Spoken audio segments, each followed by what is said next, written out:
Coming up on the report, COVID vaccines are now available for children ages 5 to 11. What that means for parents and children across the nation.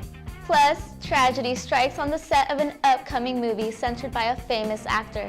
Find out who it was and what happened, and relive all the drama from Game 6 of the World Series. Find out who is baseball's new champion in 2021. All of this next on The Report.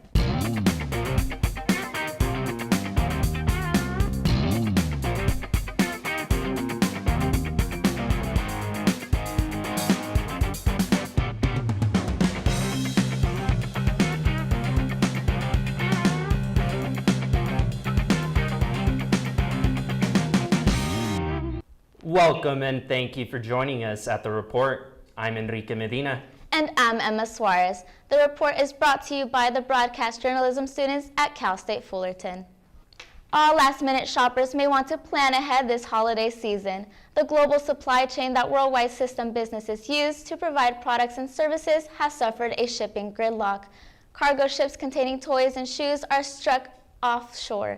Biggest product affected, wine and alcohol. Food services warn other products grocery stores offer may become limited come fall and winter. To ease congestion, Long Beach Port sent containers by train to Utah. An estimated $24 billion in goods is sitting offshore in the Los Angeles and Long Beach ports. People believe tacos are supposed to be cheap, but meat prices have fueled inflation. This has taken a huge bite out of the budget of many taco trucks and taco stands, showing that no food place is safe. We'll switch it over to Bryan Ponce with more on how vendors are adjusting to the new prices.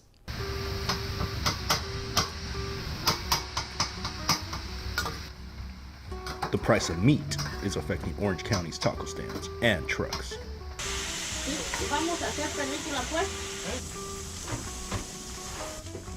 The latest consumer price index shows that the price of beef has risen by 17.6% in the last year. The Consumer Price Index is a measure of the average change over time in the prices paid by consumers for goods and services. Rising costs has led to smaller margins for profits, and as a result, has forced many taco places to raise their prices. The cost of meats increased 12.6% between September 20th and September 2021. Han subido mucho, nos está tocando subir una cora a los tacos. Pues las asadas nos están trayendo muy limitados por lo mismo de que está muy, ya vio la foca que hace. Not only business owners, but customers have had to adjust to the new normal. Pues dejar de consumir ya, en el caso de las loncheras, pues consumir menos comida con carne, ¿no? Mira que a mí me gustaba eran los taquitos de tripa, pero ya no los venden ahí. Muy difícil ahorita. Pero no sé cuánto más va a subir, no sé. A global pandemic, layoffs, and lockdowns all have affected how businesses operate. And now, a new challenge, inflation.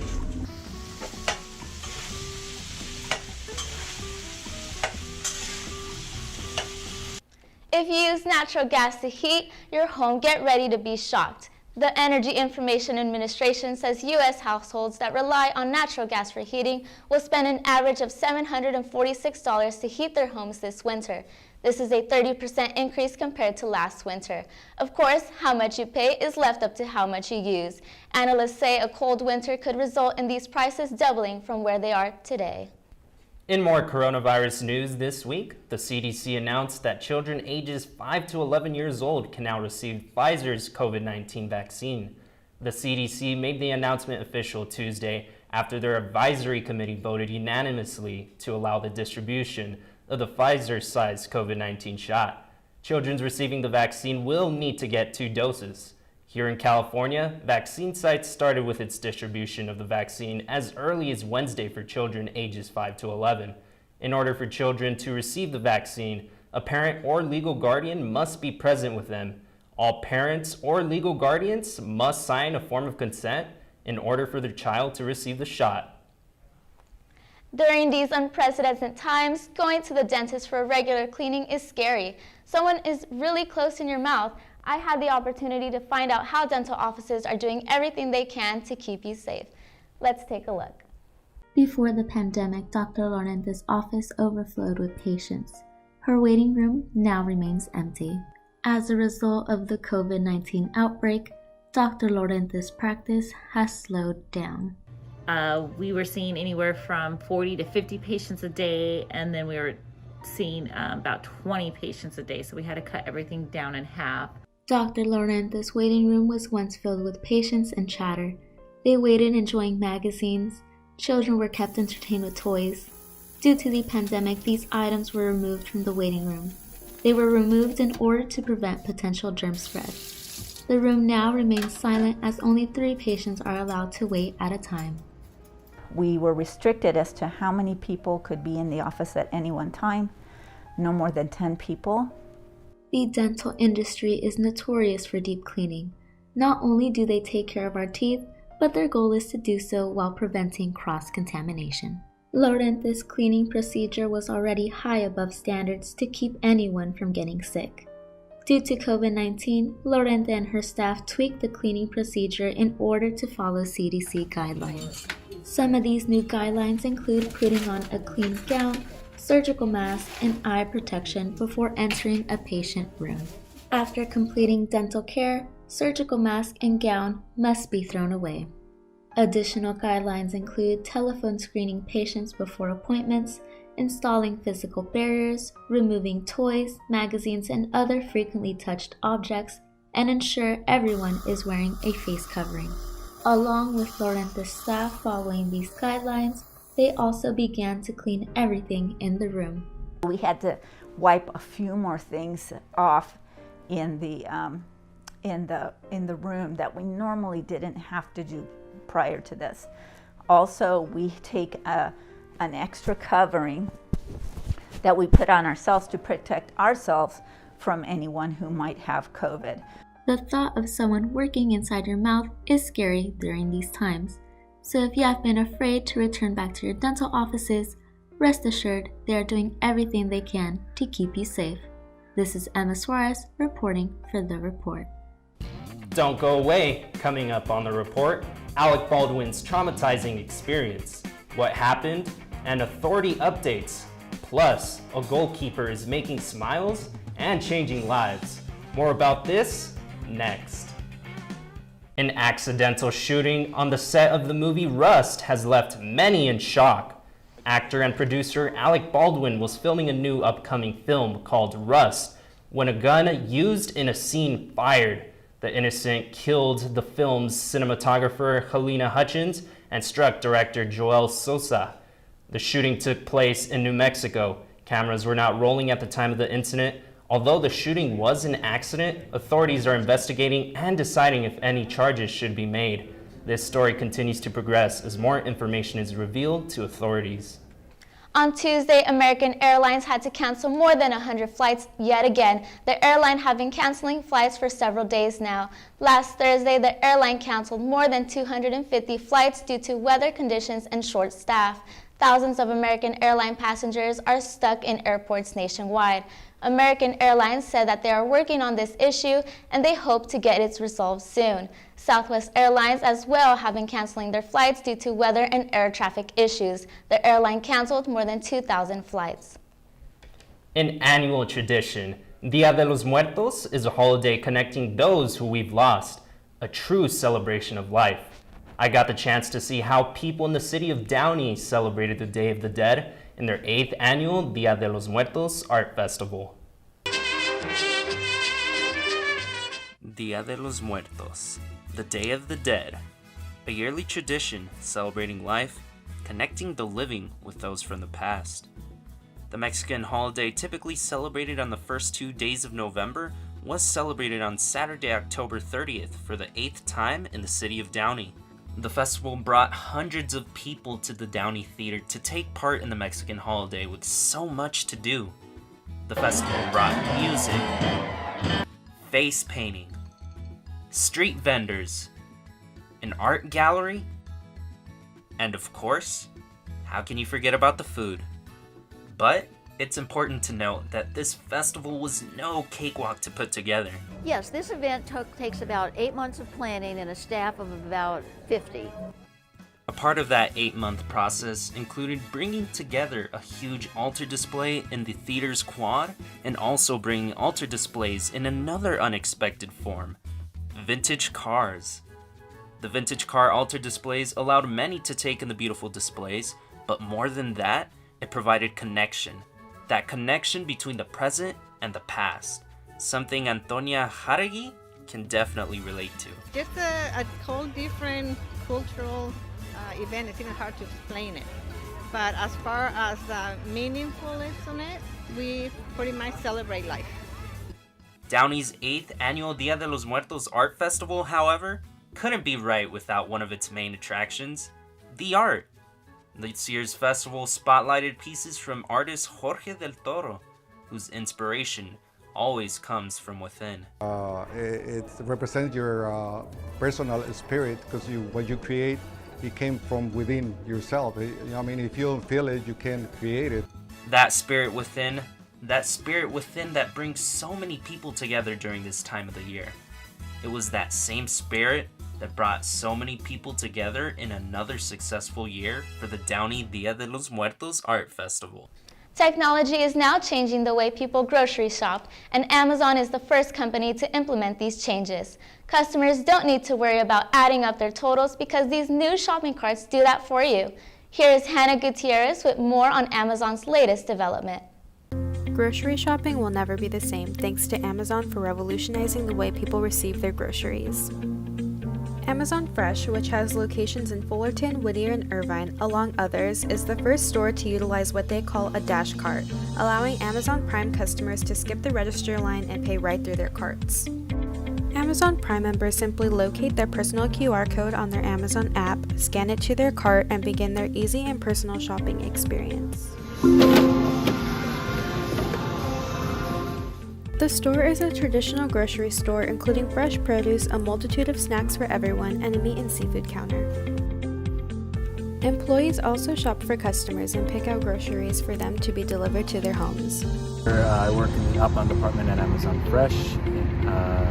This department basically deals with all online orders, and this has revolutionized the way people order their groceries because it allows Amazon to deliver your groceries straight to you instead of you having to come in the store and shop for yourself.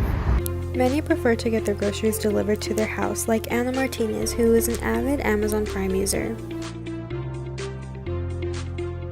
I shop at Amazon because it just makes it more convenient to just order your stuff online. You pull in, they load it in your cart for you, and you're off to run errands. When in-store shoppers are done using the dash cart, it will automatically charge the credit card linked with their Amazon account. As Amazon Fresh stores continue to expand, we will continue to see revolutionary changes made in the way that people grocery shop. Hannah Gutierrez reporting for The Report. Next, updates in the World Series, who won and what happened. Angels on Halloween, more about the story coming your way. Atletico Soccer Club is a youth soccer club. Their goalkeeper trainer has inspired so many of the club members to follow their dream. Here's Jessica Hernandez with how. Atletico Soccer Club helps out young kids in achieving their soccer dream.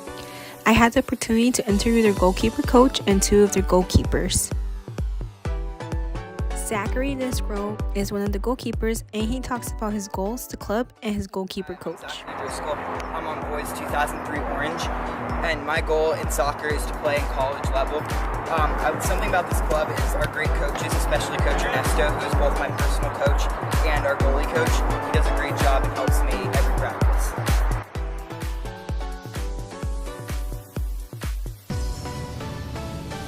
Hudson Blattis is the second goalkeeper, and he as well talks about his goals and how long he has been playing with the club. Hi, my name is Hudson Blattis. I play for Atletico Boys 2000s team. My goal is to play college or even professional, and I've been on this club for 7